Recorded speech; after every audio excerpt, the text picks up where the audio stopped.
Les plantes exotiques font partie de notre décor. Chacun les côtoie dans les jardins, en ville, dans la nature, un peu partout. De nouvelles espèces végétales apparaissent sans cesse, importées accidentellement ou commercialisées pour décorer le jardin, le bassin ou l'aquarium et la maison. Quelques-unes finissent même par se propager dans la nature au point de causer des nuisances économiques, voire sanitaires, et de porter atteinte à la biodiversité. Ce sont les espèces végétales invasives. On en dénombre une 60aine en région centre.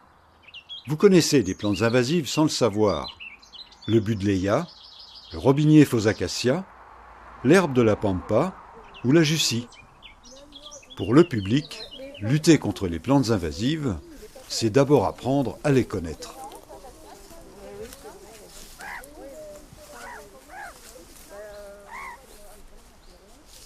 Non, vous la connaissez pas. Alors vous connaissez peut-être pas. Donc son nom, c'est l'ambroisie. L'ambroisie à feuilles d'armoise. D'accord, là elle a un peu soif. Donc vous en avez entendu parler, hein? Oui, je crois que c'est hautement allergène. Voilà, Ouais. très hautement allergène. Et respiratoire ou au toucher? Respiratoire, c'est le pollen, c'est le pollen. Donc là on est en plein dedans. Hein, on est à partir de la mi-août.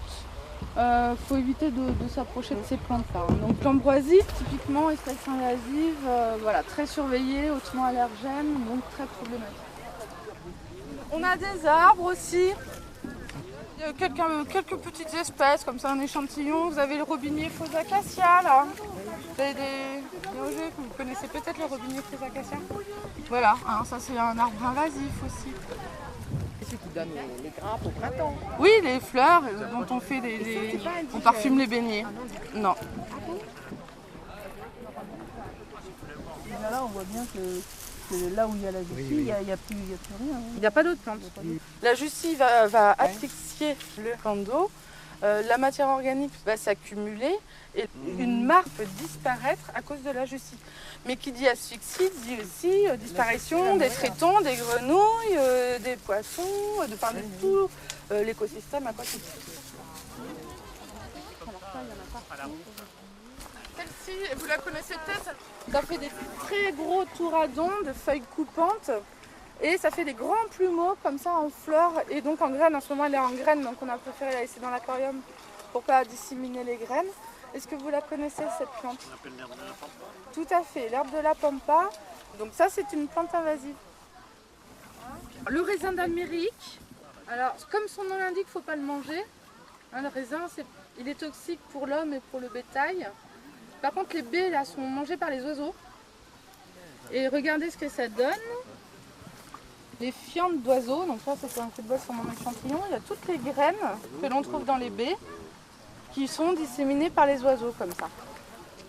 Après c'est pareil, des plantes qu'on trouve encore en jardinerie et dont on ne se doute pas du tout que ça peut être des plantes invasives. L'arbre à papillons, le fameux buddleia. Donc on vous le vend comme un bonheur pour la protection de la biodiversité, puisque vous préservez les papillons, vous leur donnez à manger. Mais par contre, voilà, caractère invasif, c'est compliqué à gérer même dans les jardins. Voilà. Et ça, vous connaissez? Je crois bien que j'en ai dans mon jardin. C'est bien Je vais possible. pouvoir les arracher. Youpi, je me bats avec je sais pas combien d'années. Le solidage ou verge d'or aussi, on peut vous le vendre pour ça, avec ce nom-là. Donc pareil, une plante invasive. En fait, finalement, à peu près tout, vous pouvez tout trouver dans le commerce. Il n'y en a qu'une seule plante qui est interdite au commerce, au transport et donc à la plantation, c'est les jussies.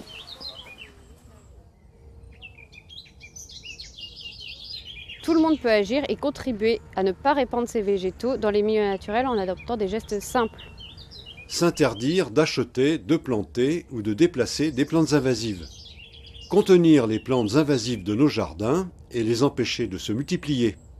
Ne pas improviser un arrachage sans s'informer sur les bons gestes à adopter. S'interdire d'utiliser un herbicide.